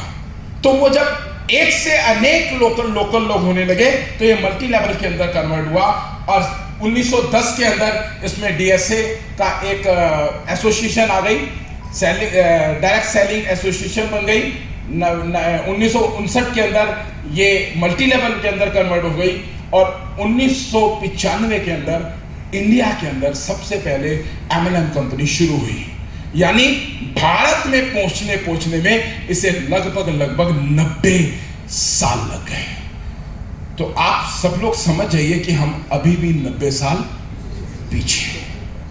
अगर हम अमेरिका की बात करें तो अमेरिका के अंदर जो ये बिजनेस जितने करोड़ का है, जितनी संख्या वहां की है और जितनी संख्या भारत के लोगों की है, उसके हिसाब से अभी हम 1% भी इस बिजनेस के अंदर नहीं है। तो आप लोग समझ सकते हैं कि यहां पर हमारा फ्यूचर कितना ब्राइट है। अब क्योंकि ये सिस्टम इंडिया के अंदर आ चुका था तो इंडिया का करिश्मा तो होना ही था। हुआ 2003 में इस सिस्टम में सबसे पहला फ्रॉड हुआ। 7,000 करोड़। वो लोग जिन्होंने टेबल कुर्सी खोलकर बैठा एक छोटे से ऑफिस के थ्रू इस नेटवर्क कंपनियों को चलाना शुरू किया, उन्होंने लोगों के पैसे लिए और पतली गली से निकल गए। 7,000 करोड़। अब क्या था, हिंदुस्तान में लोग नेटवर्क मार्केटिंग को एक बुरी नजर से देखने लगे। लोगों के दिमाग में एक विचार आ गया, नेटवर्क मार्केटिंग यानी हेराफेरी, पैसे लेकर भागने का सिस्टम वगैरह वगैरह। लेकिन तभी कोई 3 लोग थे जो इस सिस्टम को ईश्वर के रूप में देख रहे थे और इस बेहतरीन सिस्टम को लोगों तक पहुंचाने के लिए ईमानदारी से काम कर रहे थे। और उन तीनों का नाम था मिस्टर गौतम बाली, मिस्टर दीपक और मिस्टर कन्वरवीर सिंह।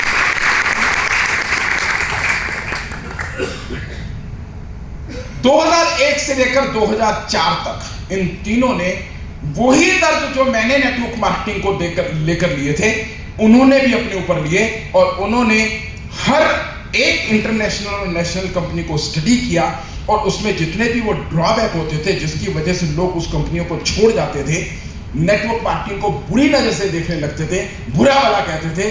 अगर कोई नेटवर्क मार्केटिंग का आदमी कवारा होता था तो उसकी शादी नहीं होती थी, क्योंकि उनको पता लगता था कि आज है कल नहीं है। लेकिन उन 3 लोगों ने मिलकर इस सब चीजों को लिखा, नोट डाउन किया और एक ऐसे प्रूवन सिस्टम को लॉन्च किया जो आज इतिहास के अंदर स्वर्णिम हो चुका है, क्योंकि 21 साल के अंदर ये अकेली इंडियन कंपनी जो कि ग्लोबल 100 में 30th नंबर पर जाकर अपने आप को लगा चुकी है और ना जाने कितने मेरे जैसे लोगों को कम समय में करोड़ों रुपए की इनकम दे चुकी है। आज मेरा बेटा आप लोगों के सामने प्रूफ है। अगर ये सिस्टम बेकार होता, ये कंपनी बेकार होती, तो क्या मैं अपने जवान बेटे को इस सिस्टम में डालता? कोई भी माँ बाप अपने बच्चे को किसी गलत काम में नहीं डालेंगे, राइट? तो आप लोग बिना किसी शक के, बिना किसी किंतु परंतु के इस सिस्टम को फॉलो करना शुरू कर दो। ये कंपनी आपकी कई पीढ़ियों का बोझ अपने ऊपर उठाने के लिए तैयार है। यहां पर जो सबसे पर्सनल डेवलपमेंट्स होती हैं वो क्या होते हैं? कम्युनिकेशन स्किल बढ़ जाती है आपकी। मुझे याद है कि जब मैं अपनी फैक्ट्री के ऑर्डर के लिए लोगों के पास जाता था तो मेरे अंदर एक डर लगा रहता था कि पता नहीं ऑर्डर मिलेगा या नहीं मिलेगा। पेमेंट लेने जाता था तो एक डर लगा रहता था कि अगर पेमेंट नहीं मिली तो आगे का काम कैसे करूंगा। और मैं जब अपने स्कूटर पर पेमेंट के लिए या ऑर्डर के लिए जा रहा होता तो मन ही मन में पाठ करता हुआ जाता था, वाहिगुरु वाहिगुरु वाहिगुरु बोलता हुआ जाता था, या जो भी हमारे तरीके हैं उनको जपता हुआ जाता था कि कुछ हो जाए। लेकिन कई बार फिर भी नहीं हो पाता था, क्योंकि भगवान जानता था कि उस वक्त मेरे लिए क्या अच्छा है। लेकिन जब से मैं नेटवर्क मार्केटिंग के अंदर आया, मेरे अंदर का डर खत्म हो गया। आज मुझे एक चीज की समझ आती है, जब सामने वाला आदमी ऐसा नहीं है कि मैं इतने बड़े लेवल पर पहुंच गया, मेरे पास इतनी सारी गाड़ियां हैं, ऑडी जैसी गाड़ियों में मैं घूमता हूं, तो मुझे लोग मना नहीं करते। आज भी लोग मुझे मना कर देते हैं ज्वाइन करने से, तो मुझे उनके ऊपर तरस आता है, गुस्सा नहीं आता, क्योंकि मुझे एक चीज समझ आती है कि मैं तो इसकी जिंदगी बदलने आया था, लेकिन अभी इसकी सारसती चालू है। सेल्फ कॉन्फिडेंस आपके अंदर बढ़ जाता है। मैं जब पहली बार वेस्टिज में ब्रॉन्ज डायरेक्टर बना, तब डायरेक्टर हुआ करता था, ब्रॉन्ज नहीं होता था। मेरे को अवार्ड देने के लिए अनाउंसमेंट हो गई, दीपक सूद जी स्टेज पर खड़े थे, उन्होंने मेरा नाम लिया, गुरशरण सिंह डायरेक्टर, और मेरे सभी लोगों ने मुझे धक्का मारा कि जा।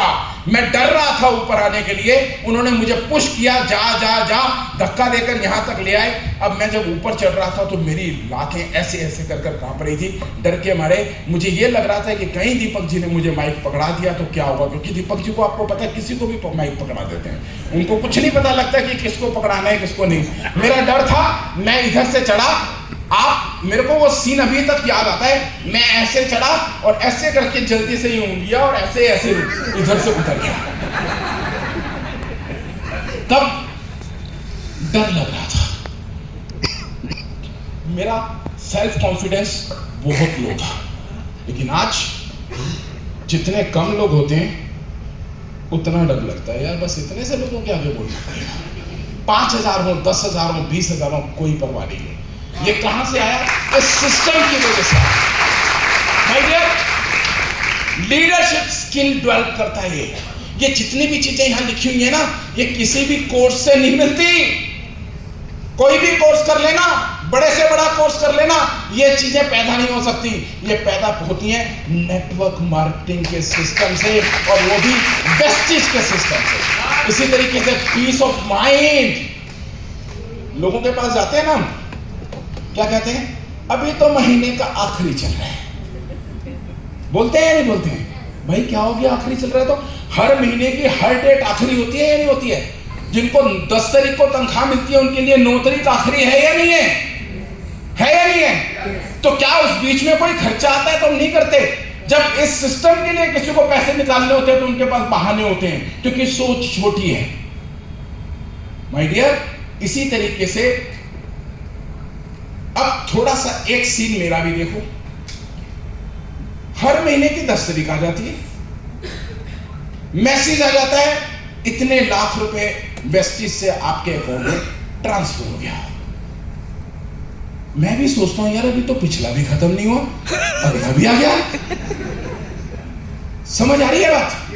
पीस ऑफ माइंड की मतलब एक वो वक्त होता है लोगों के पास जहां उनके लिए ये होता है कि महीने का आखिरी चल रहा है, और एक हमारा वक्त होता है, हम वेस्टिज इनका वक्त होता है कि पिछला भी खर्च नहीं हुआ, अगला भी आ गया। करें तो करें कहां?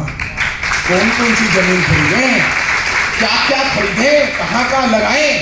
एक ऐसा पीस ऑफ माइंड, क्योंकि एक बात याद रखना, पैसा सब कुछ तो नहीं है, लेकिन इस धरती का भगवान तो है या नहीं?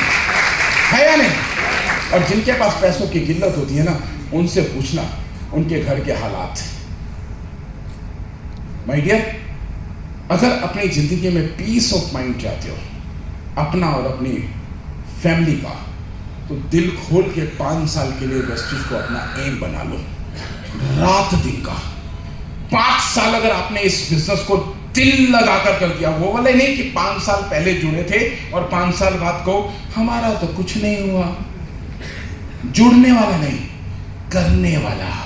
अगर 5 साल आप यहां पर दिल लगाकर लगा देते हो, तो ये पीस ऑफ माइंड केवल आपको नहीं, आपकी पुश्तों को मिलेगा। फाइनेंशियल इंडिपेंडेंस आपको यहां पर 100% मिलती है, क्योंकि पिछला खत्म होने से पहले अगला पैसा आ जाता है। 21 सालों में अगर 12 से गुना करें तो 252 महीने निकल गए। ठीक बोला ना मैंने? 252 महीने 21 सालों में इतना ही हुआ। 252 महीने। एक महीना भी ऐसा नहीं हुआ जब 10 तारीख से 11 हुई हो। और मुझे याद आता है कि जब मैं अपनी पेमेंटें लेने के लिए लोगों के पास जाता था, तो अपने ऑफिस के बाहर 2-2, 3-3 घंटे बैठाए रखते थे, और उसके बाद अंदर बुलाकर कहते थे अभी थोड़े दिन और रुको। भैया इतनी सी बात कहनी थी, पहले कह रहे थे मेरे 3 घंटे क्यों खराब करें, है ना? लेकिन आज देखो वेस्टिज में कभी पूछने की जरूरत नहीं पड़ती कि आज 11 हो गई, पे आउट नहीं आया। आप लोगों के पे आउट आते हैं नहीं आते हैं?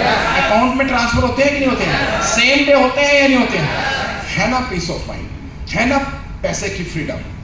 तो यही सब चीजें आपको अपने पैसे को मैनेज करते हुए यहां मिल रहा है। ये है वेस्टिज का भरोसा। और जब आई को वी में बदल देंगे तो इलनेस भी वेलनेस में बदल जाएगी। दोस्तों याद रखना, आप में से जितने भी लोग सक्सेस नहीं हो पा रहे, वो आई की वजह से नहीं हो पा रहे, क्योंकि उनके अंदर मैं भरी हुई है कि मैं अप्लाइंग, मैं ये, मैं वो, मैं और उसके लिए काम करूं। अच्छा मेरे पीवी डालने से एलओबी जा रही है, बिजनेस रोक लो। अच्छा मेरी वजह से कारफंड अचीव हो जाएगा। ये जितने भी मैं है ना, ये इलनेस है, बीमारी है वो, और वो इसीलिए सफल भी नहीं हो रहे, क्योंकि वेस्टिज का बिजनेस मैं का बिजनेस नहीं है, ये हम का बिजनेस है, हम का बिजनेस। जिस दिन आप एक टीम के रूप में, एक परिवार के रूप में, हम के रूप में काम करेंगे, तो आई हटते ही, जब इसकी जगह हटते ही वही लगेगा, तो सबके लिए वेलनेस हो जाएगी, खुशियां हो जाएंगी। ये खुशियों को समेटने का बिजनेस है, खुशियों को बांटने का बिजनेस है, और इसके लिए आपको पहले खुशियां समेटनी होंगी। और अगर मैं बात करूं वेस्टीज ने मेरी जिंदगी कैसे बदली, तो आइए सबसे पहले हम देखते हैं कि ये most trusted direct selling brand है। पिछले लगातार 3 साल से हमारे को गवर्नमेंट की तरफ से ये अवार्ड मिल रहा है। ये अवार्ड कोई पैसे देकर नहीं ले सकता, और अब से पहले ये अवार्ड वर्ल्ड की सबसे पहली कंपनी को मिलता था लगातार हर साल, लेकिन पिछले 3 साल से ये अवार्ड इंडिया की वेस्टीज इस कंपनी ने उनसे छीना। और फिर भी अगर हमारे अंदर कोई डाउट है तो फिर मैं आपका कुछ नहीं कर सकता, आप कुछ भी करिए। और यहां मैं आपको थोड़ा सा बताना चाहता हूं, ये है मेरे अपलाइन मिस्टर रमेश पुरानी, जिनके लिए मैं चाहता हूं जोरदार तालियां एक बार।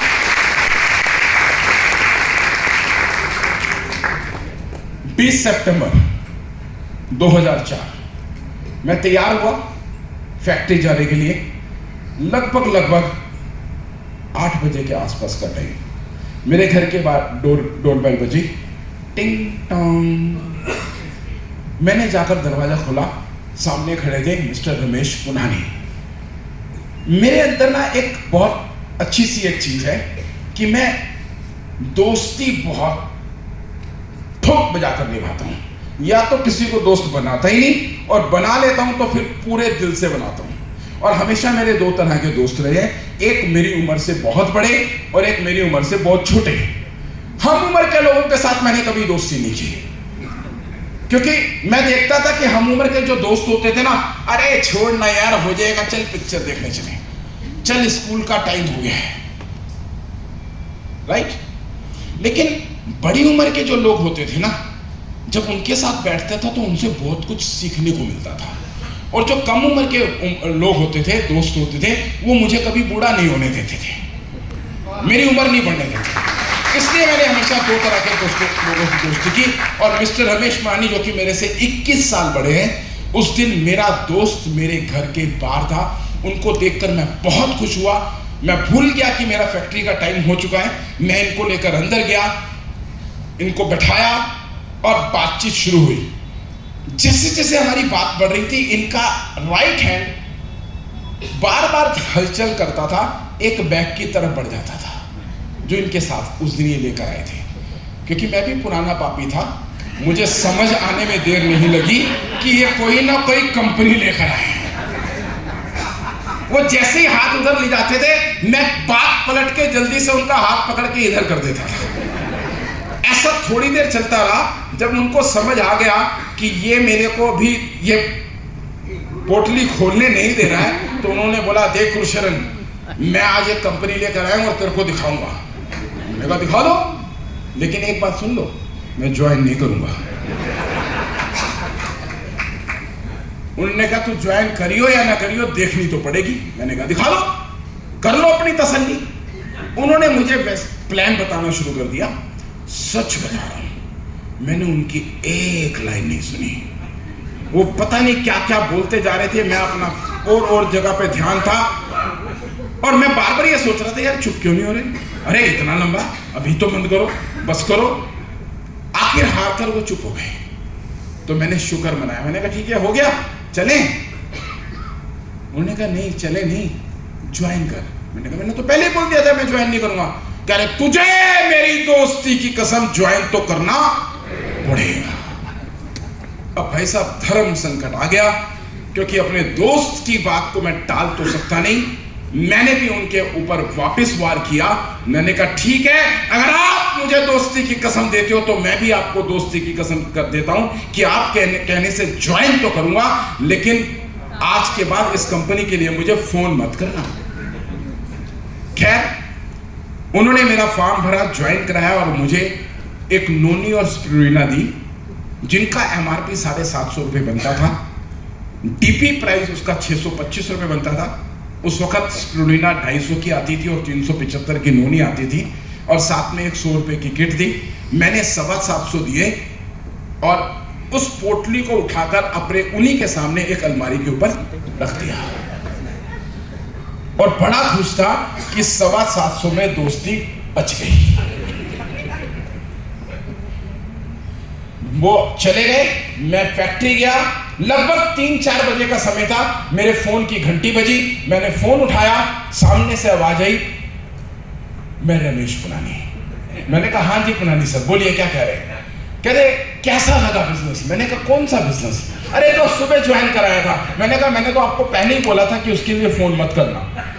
कह रहे नहीं मैंने वैसे ही फोन कर लिया पूछने के लिए, क्या पता मेरे बात तूने देखा हो। मैंने कहा मैं तुरंत फैक्ट्री आ गए थे, मैंने नहीं देखा। रात को जाकर सो गया। लगभग सुबह 7 बजे के आसपास मैं उठा करता था फैक्ट्री जाने के लिए तैयार होने से पहले। अभी मैं उठने की कोशिश कर ही रहा था, इतने में फोन की घंटी बजी। मैंने फिर से फोन उठाया, काम पे लगाया, सामने से आवाज आई, मैं रमेश पुनानी। मैंने कहा हाँ जी सर बोलिए। कह रहे नोनी खाई। मैंने कहा कौन सी नोनी। अरे वो जो कल देखे गया था। मैंने कहा पुनानी जी आप डॉक्टर तो नहीं हो ना, काहे को मेरी जान के पीछे पड़े हो। वो जो मेरा बेटा बोल रहा था ना कि नोनी अंदर और प्राण बाहर, तो मेरे को भी लगा भैया इनकी नोनी खाऊंगा तो प्राण बाहर, मैं क्यों खाऊं।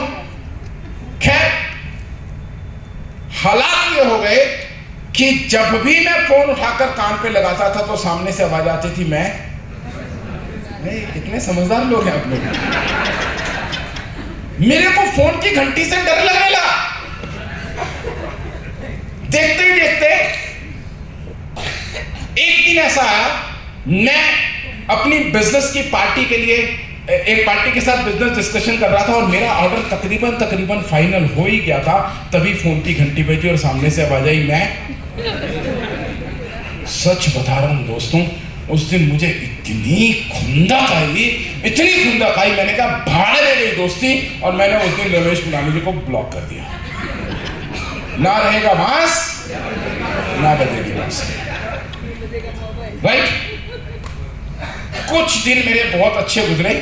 मैं Delhi coffee house Connaught place अपनी एक और बिजनेस मीटिंग के लिए अभी कार पार्किंग में अपनी कार, तब तक मैं कार ले चुका था। सेकंड हैंड 2 कारें मेरे पास थी, एक मारुति 800 और मारुति जैन में लेके जाता था, और 800 घर पर रहती थी, लाल कलर की, और एक ब्लू कलर की जैन थी, ब्लू कलर की। मैं अपनी गाड़ी को वहाँ पार्क कर रहा था, लेकिन मेरे को एक शौक था। मैं चाहता था कि मेरे पास एक ऐसी गाड़ी हो जिसकी डिग्गी हो, और जब मैं अपनी पार्टी के पास जाऊं तो डिग्गी खोल के उसमें से ब्रीफ केस निकालूं और पार्टी के साथ पास जाऊं, तो एक अलग ही रुतबा आता है, क्योंकि जैन या मारुति 800 में वो डिग्गियां नहीं हुआ करती थी। अभी मैंने जैसे ही गाड़ी पार्क की थी और मैं उसमें से निकलकर अपने कॉफी हाउस की तरफ 2-4 ही कदम चला था, तो मुझे सामने से एक कार में से एक इंसान उतरता दिखाई दिया, जिसकी शक्ल थोड़ी रमेश पुनानी जैसे मिल रही थी। मैं वहीं रुका, भाई साहब रमेश पुनानी, ये फिर रोक लेंगे, फिर वैसे चीज शुरू कर देंगे। मैंने सोचा चलो इधर से पलट के चलता हूं। मैं अगर इधर 2 ही 3 कदम गया था तो मेरे दिमाग में आए, यार नहीं, ये रमेश पुनानी नहीं हो सकते, क्योंकि उनके पास तो एक LMLM पुराना सा काला सा टूटा फूटा स्कूटर था, जिसकी बैल के अलावा सब कुछ बचता था। तो ये वो कैसे हो सकता है, ये तो नई कार लग रही है। उसी कॉन्फिडेंस के साथ मैं वापस मुड़ा और उधर को बढ़ने लगा, क्योंकि मैंने सुन रखा था कि इस धरती पर एक शक्ल के 7 लोग होते हैं, ये जरूर उन 7 में एक होगा। इसी कॉन्फिडेंस के साथ मैं उधर बढ़ने लगा, और जैसे जैसे मैं बढ़ रहा था वो गाड़ी से बाहर निकल रहे थे, और मुझे बार बार ये लगता कहीं वही ना हो। फिर दिमाग कहता था अरे वो हो ही नहीं सकते कार में। जैसे ही मैं उनके नजदीक पहुंचा तब तक वो गाड़ी से बाहर निकल चुके थे, और वो पलटे, उनकी आंखें और मेरी आंखें मिली, और मेरे दिल ने जोर से धक करके बोला भाई ये तो वही है। माय डियर, मेरे को देखते ही पुनानी जी की 32 सी खिल गई, खुश हो गए। अरे गुरशरण तू कहाँ था, मैं तेरे को कितने दिनों से फोन कर रहा था, तेरा फोन ही नहीं लग रहा। अब मैं क्या बोलूं, ब्लॉक कर दिया। मैंने उनसे जान छुड़ाई। मैंने कहा अरे पुनानी जी मैं लेट हो चुका हूं, मेरी पार्टी इंतजार कर रही है, मुझे जाने तो, फिर कभी मिलेंगे, घर पे आना, चलो ओके बाय। एक कदम बढ़ते ही मेरा वो कीड़ा जो था ना वो हिल गया, डिग्गी वाला। मैंने कहा ये गाड़ी किसकी है, क्योंकि वो थी इंडिगो, गोल्डन कलर की, चमचमाती नई डिग्गी वाली गाड़ी। मैंने उनसे पूछा सर ये गाड़ी किसकी है। कहते मेरी और किसकी। मैंने कहा कहां से आई। कहते वेस्टेज से। मैंने कहा वेस्टेज से कौन सी वेस्टेज। अरे वही जो तेरे को कराई थी। अच्छा ठीक है, ओके। अब मैं जाकर पार्टी के साथ अपने बिजनेस की बात कर रहा हूँ, लेकिन दिमाग में चला डिग्गी वाली गाड़ी, डिग्गी वाली गाड़ी। साला ऑर्डर तो क्या मिलना था, और डिग्गी वाली गाड़ी तो मेरे दिमाग में चलती रही। और जैसे ही मैं रात को घर पहुंचा, मैं सच बता रहा हूँ जिंदगी में वो पहली रात थी जब मैं सो नहीं पाया, क्योंकि फैक्ट्री में काम कर इतना थक जाता था कि जाते ही नींद आती थी। उस दिन किसी तरीके से करवटें बदलकर सुबह का इंतजार किया और आज 8 बजे मैं पूनानी जी के घर में था। आज 8 बजे मैंने बेल बजाई थी, कुछ महीने पहले उन्होंने बजाई थी, आज मैंने बजाई थी। और सौभाग्य से उस दिन दरवाजा मैंने खोला था, आज उन्होंने खोला और मुझे देखते ही बोला आ गया।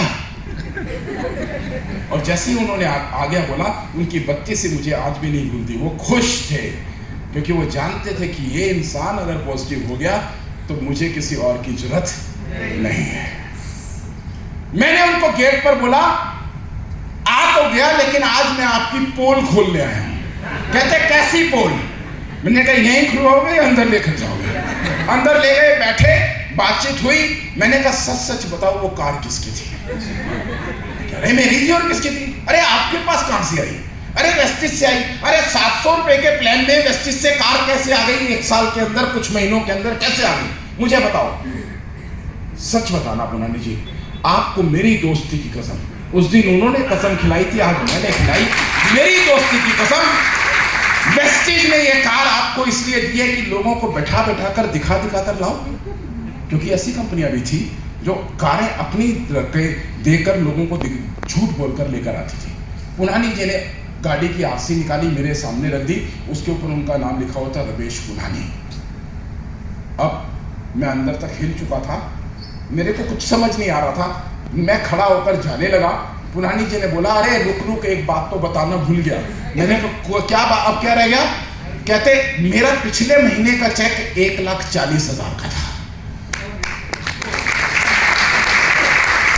अभी पहला जख्म तो भरा नहीं था, दूसरा और दे दिया, 1,40,000। मैं सोचने लगा यार फैक्ट्री में काम कर मैं 1,40,000 साल का, महीने का नहीं कमाता, ये 700 रुपए की कंपनी में काम करके 1,40,000 कमा रहे हैं और इतनी बड़ी गाड़ी ले चुके हैं, डिक्की वाली। मेरे को वो पीछे से आवाज मारते रहे, क्वेश्चन रुक, चाय पी ले, ठंडा ले ले, कुछ तो कर। तब मेरे को कुछ नहीं सूझा, मैं फैक्ट्री नहीं गया, मैं सीधा घर गया और उस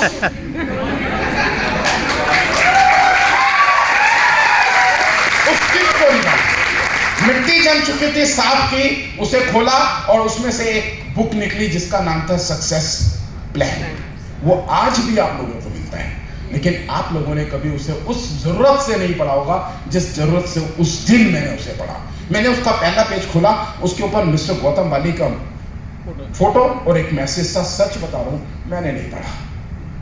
अगला पेज खोला, उसके ऊपर एक कैलकुलेशन थी कि आपने 3 लोगों को जोड़ा, ए बी सी को, और उन्होंने इतने का सामान खरीदा, इसकी वजह से आपके टोटल इतने पीवी हो गए, ए के इतने हो गए, बी के इतने हो गए, सी के इतने हो गए, और उनका 5% का लेवल हो गया, आपका 8% का हो गया, उनको 5% के हिसाब से इतना पैसा गया, बचा हुआ 3% आपको आ गया। मेरा मैथमेटिक्स बड़ा स्ट्रॉन्ग था, एक ही सेकेंड में उस कैलकुलेशन को समझ गया। उसके नीचे फिर एक और सिमिलर एग्जाम्पल दिया था। दोनों एग्जाम्पल को समझने में मुझे कुछ सेकंड लगे और उसके बाद मेरे को समझ आया भाई ये तो बड़ा जबरदस्त बिजनेस है। मैंने उसको और आगे पढ़ने शुरू किया। तब वेस्टिज में 9 नहीं 7 इनकम हुआ करती थी, वो 7 इनकम आज भी है। 2 एडिशनल इनकम आपको दी, टीम बिल्डिंग बोनस और लीड क्लब, लेकिन वो 7 इनकम आज भी है। मेरे को बहुत से लोग कहते हैं कि वेस्टिज ने प्लान बदल दिया। मैं कहता हूं बदला ही नहीं, आज तक वेस्टिज का प्लान नहीं बदला, वही प्लान है। प्रोडक्ट बढ़ गए, मेरे वक्त में 10 प्रोडक्ट थे और मेरे वक्त में सिर्फ 2 ऑफिस थे। 28 किलोमीटर दूर मेरे घर से वेस्टिज का ऑफिस हुआ करता था। मैं अकेला काम करता था, अपने लोगों को प्रोडक्ट लाकर देना, अपने लोगों को ज्वाइन कराना मैं खुद जाता था। आप सब लोग कितने खुशकिस्मत हो कि आपके पास मोबाइल में ऑफिस है, 350 से ज्यादा प्रोडक्ट आप घर पर ऑर्डर कर अपने प्रोडक्ट मंगा सकते हो। तब मेरे को एक आदमी को प्रोडक्ट खुद लाकर ज्वाइन कराकर देना पड़ता था, कोई नहीं जाता था। उन परिस्थितियों में हमने इस बिजनेस को यहां तक ले आए। आप लोग अगर सक्सेस नहीं हो पा रहे तो इसका कारण यही है कि आपके अंदर वो जुनून, वो मेहनत करने का शिद्दत, वो हिम्मत नहीं है। कर देखो यार, बड़ा मजा आता है, बहुत मजा आता है। भाई यार, जब मैंने उसको पढ़ा, आगे के 7 इनकम को पढ़ना शुरू किया तो मुझे बड़ी जल्दी समझ आई 10,000 पीवी एक्युमुलेशन के साथ जब मेरे हो जाएंगे तो मैं डायरेक्टर हो जाऊंगा। कितने पीवी? पता नहीं वाली जी को आपके ऊपर क्या दया आ गई, उन्होंने ये कर दिया 5500। यार मेरे को आज तक समझ नहीं आई, दुनिया में कोई भी चीज जो 2004 में जिस रेट में थी वो आज उस रेट में नहीं है। जमीन आसमान का फर्क पड़ गया।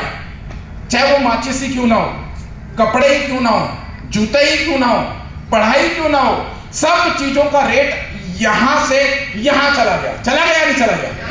लेकिन वेस्टीज में डायरेक्टर लेवल करने का काम आधा हो गया और फिर भी लोगों को लगता है 5500 पीवी कब होंगे?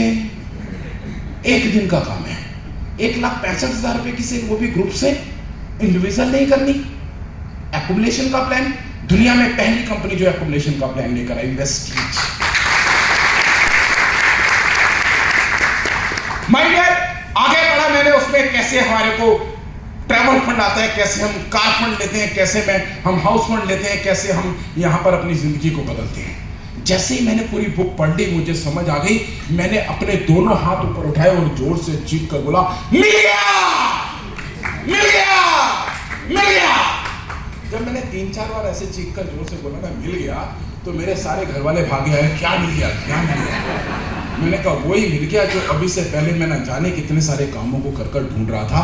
एक वो इनकम जो कभी ना रुके, और तब से लेकर आज तक मैंने पीछे मुड़कर नहीं देखा और ना ही कभी देखी। इस तरीके से मिस्टर पुनानी के साथ मेरा ये बिजनेस स्टार्ट हुआ। और यहाँ पर मैं आपको बता देना चाहता हूँ कि इस बिजनेस में वही लोग सक्सेस होते हैं जो किसी भी कंडीशन में गिव अप नहीं करते। जिंदगी में हर कदम पर आपको ऐसे मौके आएंगे जहां पर आपको समर्पण करने का मौका मिलेगा, और जहां आपने समर्पण कर दिया वहां आपकी जिंदगी स्पाइल हो गई, खत्म।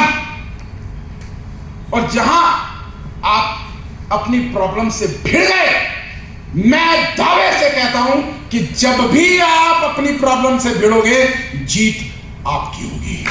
दुनिया की कोई प्रॉब्लम आपसे ताकतवर नहीं है। और इसी तरीके से अगर आप लोगों को कभी भी ऐसा लगे कि मुझे वेस्टीज छोड़ देनी चाहिए, तो आपको उससे भिड़ना चाहिए और उसे गिव अप कभी नहीं करना चाहिए। और इस तरीके से वेस्टीज मेरी शुरू हुई। आओ एक नजर यहां पर भी डालते हैं, व्हाई वेस्टीज? कितनी सारी और भी तो कंपनियां हैं या नहीं? वेस्टीज ही क्यों? सबसे पहला कारण, इसमें वो एक भी रीजन नहीं है जिसकी वजह से कोई भी दूसरी कंपनी को कोई छोड़ता है। 3 साल एक्सपीरियंस के बाद जब गौतम बाली जी, दीपक सूद जी और कन्वरवीर जी ने इस बिजनेस को लॉन्च किया, तो इसमें से वो तमाम कारण निकाल दिए। मसलन ज्वाइनिंग अमाउंट, तब लोगों के पास 700 रुपए खर्चने के लिए भी नहीं होते थे 2004 में, और इस बिजनेस को इन्होंने 700 रुपए में स्टार्ट किया, जबकि दूसरी कंपनियों का अमाउंट हजारों में होता था। यानी एक आम आदमी भी इस बिजनेस को ज्वाइन कर सकता था अपने घर की जरूरत की चीजों को खरीद कर, विदाउट रिस्क। उसे कोई किट नहीं मिलती थी, वो अपनी मर्जी के प्रोडक्ट ले सकता था। जब हम दुकान पर जाते हैं, बाजार पर जाते हैं, हम चाय उसको बोले भैया 1 किलो चीनी देना, वो कहे नहीं मैं तो आटा दूंगा। कैसा होता है? लेकिन नेटवर्क कंपनियों में होता है, हम तो पैंट कमीज देंगे, हम तो कार वॉश देंगे। लेकिन वेस्टीज ने पहले दिन से ये चीज नहीं रखी। एक छोटा अमाउंट और हर किसी की पॉकेट को अलाउ करता हुआ अपने जरूरत की चीजों से। प्रोडक्ट कॉस्ट, जैसे ही नेटवर्क मार्केटिंग का नाम आ जाता है, प्रोडक्ट की कॉस्ट जो है मार्केट से कई गुना बढ़ जाती है। क्यों भाई? आपने अपने पेस्ट में सोना चांदी डाल दिया है क्या? लेकिन वेस्टीज के प्रोडक्ट इंटरनेशनल क्वालिटी के होने के बावजूद उनके रेट्स जो है अकॉर्डिंग टू मार्केट होता है। मुझे याद है कि मेरे बेटे ने जब वेस्टीज को मेरे साथ स्टार्ट किया, तो ये एक दिन मेरे पास घर पे आया, पापा कोई नहीं ज्वाइन कर रहा। मैंने कहा क्यों नहीं कर रहा? सारे कहते हैं प्रोडक्ट महंगे हैं। मैंने कहा फिर तूने क्या कहा? कहते हैं वो कह रहे हैं महंगे तो महंगे ही है। मैंने कहा ऐसे उनके कहने से उन्हें कैसे मान लिया? मैंने कहा चल चलते हैं।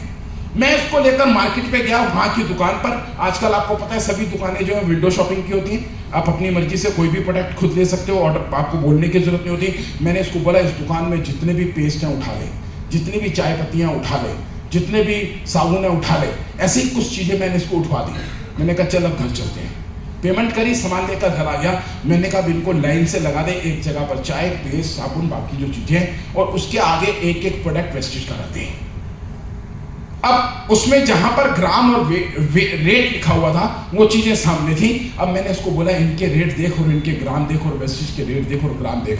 तब इसने मेरे को देख कर बोला कि पापा इसमें कुछ प्रोडक्ट हमसे सस्ते भी हैं और कुछ प्रोडक्ट हमसे महंगे भी हैं और कुछ हमारे सिमिलर भी हैं। तो मैंने कहा फिर हम महंगे कहां से हो गए? जब हमारे रेट से महंगे प्रोडक्ट मार्केट के अंदर दूसरी कंपनियों के ब्रांड के बिक रहे हैं तो हम महंगे कैसे हो गए? सिर्फ सामने वाला कह देता है महंगे और हम मानकर आ जाते हैं, क्योंकि हमने स्टडी नहीं किया। जो क्वालिटी हम दे रहे हैं माय डियर, उस क्वालिटी में आपको प्रोडक्ट मार्केट में इस रेट में मिल ही नहीं सकता। जाओ चेक कर लेना आज जाकर, राइट? इसलिए वेस्टीज करनी चाहिए, इसलिए वेस्टीज एक भरोसा है। वेस्टीज का सिंबल अगर आप देखते हो, वेस्टीज, ये जो नाम, ये जो दो चीजें रखे, जो दो रंग है, ये जो राइट के साइन है, ये दो कलर, ये भी मायने रखते हैं। ग्रीन जो कि आपकी जिंदगी को बेहतर बनाने के लिए काम करता है, और ब्लू जो आपको एक कॉर्पोरेट के साथ जोड़ता है। और साथ में वेस्टीज नाम भी ऐसे ही नहीं रख दिया गया, इसका मतलब भी होता है वो फुटप्रिंट जो आपसे पहले चलने वाले लोगों ने बना दिया, यानी एक बना बनाया रास्ता। आप अगर इस रास्ते को फॉलो करना शुरू करो तो आप अपनी मंजिल पर पहुंचोगे। हम सबको कहते हैं विश यू वेल्थ। जितने भी पढ़े लिखे लोग होते हैं वो कहते हैं इनकी इंग्लिश कमजोर है, वेल्थ के स्पेलिंग ये नहीं होते। मैं बता दूं, ये हम वेस्टिजियन के लिए एक स्पेशल वर्ड सर्च किया गया वेस्टीज के द्वारा, जहां पर आपको दो चीजें एक साथ दी गई। एक इंसान जो बहुत पैसे वाला है लेकिन सदा बीमार रहता है, उसकी जिंदगी कैसी होगी? कैसी होगी? झंड होगी या नहीं होगी? पैसा है लेकिन बीमार रहता है तो उस पैसे का लुफ्त नहीं ले पा रहा। एक इंसान जिसे कोई बीमारी नहीं है लेकिन जेब में फूटी कोड़ी भी नहीं है, उसकी जिंदगी कैसी होगी? उसकी भी जान। लेकिन एक मेरे जैसा इंसान जो सेहतमंद भी है और पैसे वाला भी है, उसकी जिंदगी कैसी होगी? यानी हेल्थ और वेल्थ दोनों को एक साथ जोड़कर यह वर्ड बनाया गया वेल्थ। वेस्टेज में हर एक इंसान को विश दी जाती है कि आओ हमारे साथ अपनी जिंदगी में दोनों चीजें एक साथ लेकर आओ, सेहत भी और पैसा भी। इसलिए भी वेस्टेज करनी चाहिए, इसलिए भी आपका भरोसा होना चाहिए। और रिस्पेक्ट एंड सेलिब्रेशन फेम यहां पर आप बनते हैं। आप खुद देखोगे थोड़े दिनों में, जैसे ही आप अपने टीम के लिए, अपने लोगों के लिए कुछ कर कर दिखाओगे तो लोग आपको एक अलग ही प्यार, अलग ही रिस्पेक्ट, अलग ही प्यार, मतलब इज्जत देने लग जाएंगे। देते हैं नहीं देते? आपकी डाउनलाइन आपसे कितना प्यार करती है ना? किसी को सर नहीं बोलती लेकिन आपको सर बोलती है। ये सब कहीं और से नहीं मिल सकता, कहीं पर भी नहीं मिलता ये सब कुछ। और लग्जरियस लाइफ स्टाइल, हम जितने भी यहाँ लोग बैठे हैं ये आगे काले कोट के अंदर, सेम मेरी ड्रेस के अंदर, हम अगर अपनी पुरानी लाइफ के अंदर झांक कर देखते हैं तो क्या था हमारे पास, क्या था? लेकिन आज वेस्टेज की वजह से हम कुछ है ना।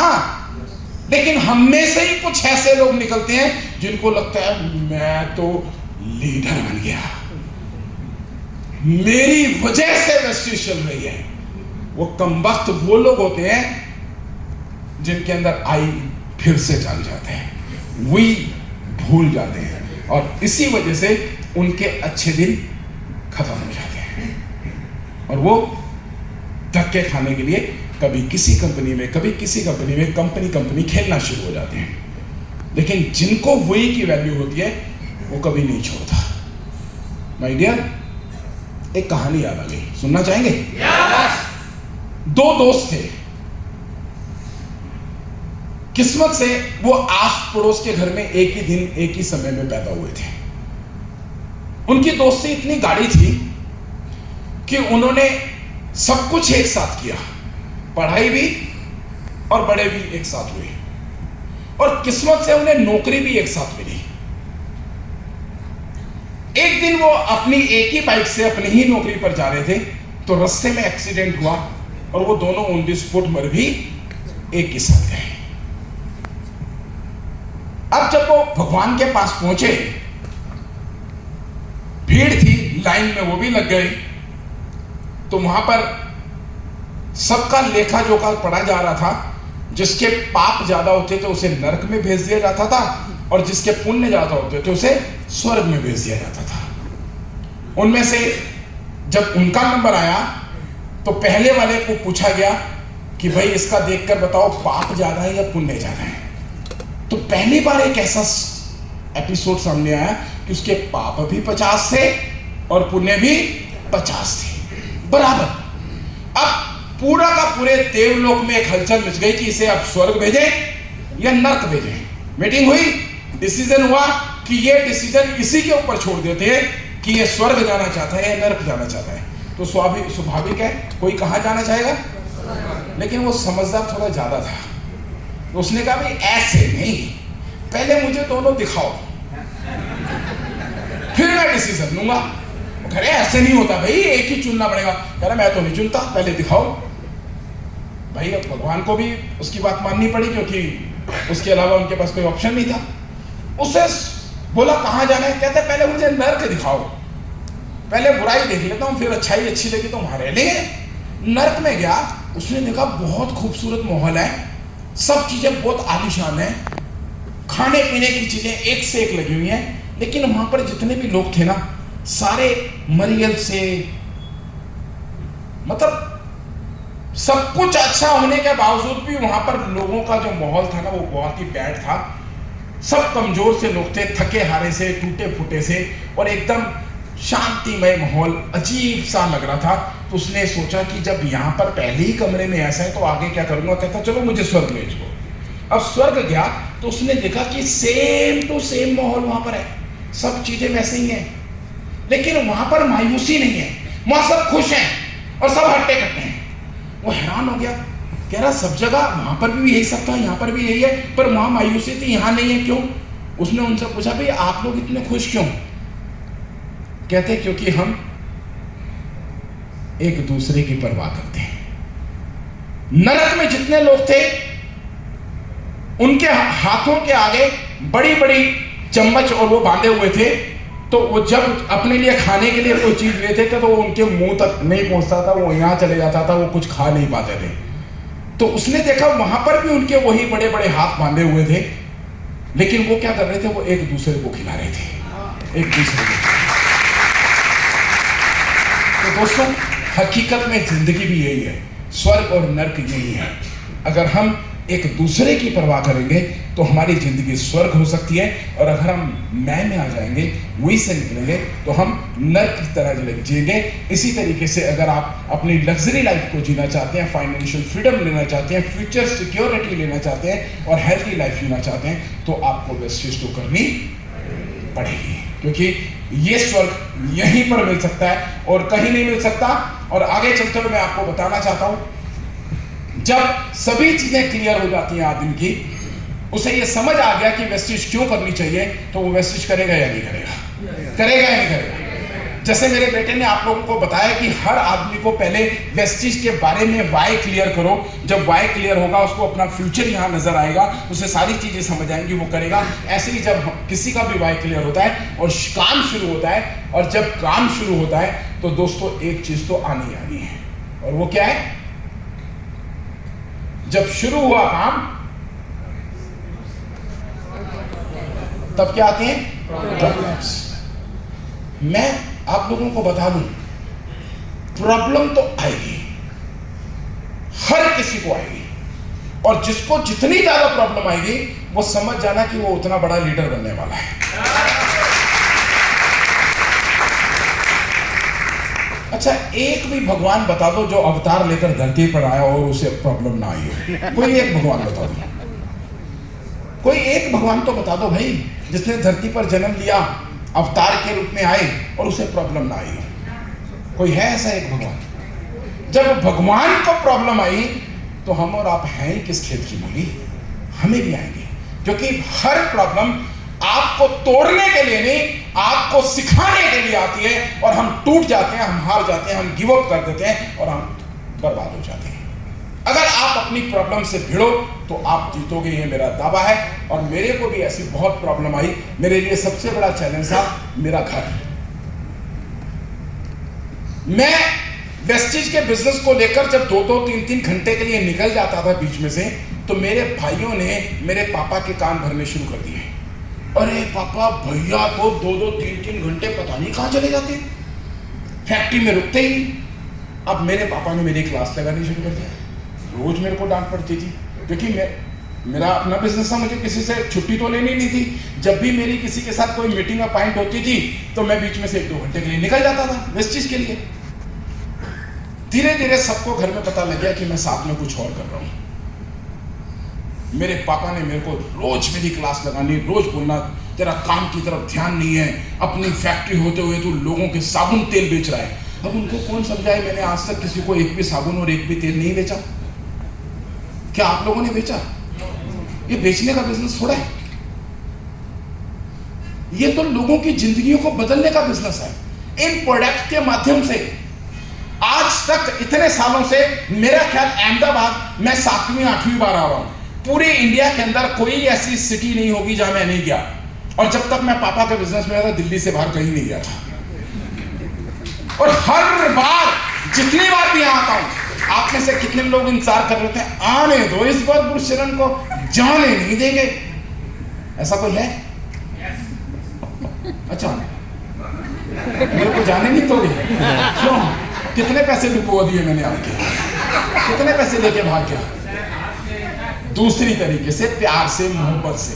ये चाहते हैं यहीं रह जाए तो हमारी जिंदगी बदल जाएगी। अभी भी डाउनलाइन बनने के लिए तैयार है, ऑफलाइन नहीं बनेंगे। Part of joke. Okay, thank you very much, love you. Okay my dear, लगातार बार बार हर जगह पर, हर मीटिंग के लिए मैं बार बार जाता हूं, और आज तक किसी ने मेरा इंतजार इस रूप में नहीं किया कि इस बार तो लेकर ही छोड़ेंगे पिछली बार के पैसे।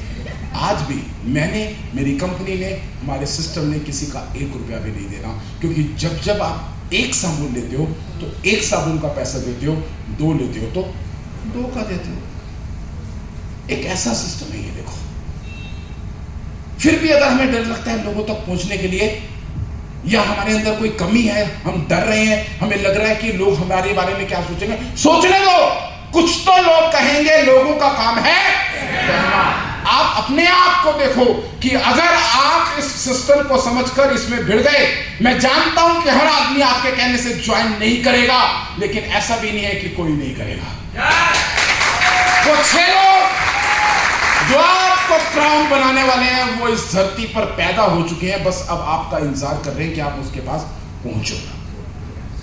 और वो मुझे नहीं पता कि वो आपके 100 लोगों के मिलने से पूरे होंगे या पहले ही 6 आपके साथ जुड़ जाएंगे, लेकिन वो बन चुके हैं। आपको सिर्फ उन तक पहुंचने की मेहनत करनी है।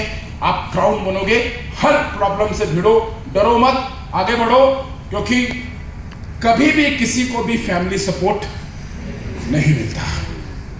क्यों नहीं मिलता? क्योंकि इसका एग्जाम्पल मैं बता चुका हूं कि आपके परिवार में किसी और को वह चीज नहीं पता लगी, आपको पता लगी, क्योंकि भगवान चाहता है कि आप अपने परिवार का वो माध्यम बने जिसके लिए आप एग्जाम्पल बन जाएंगे।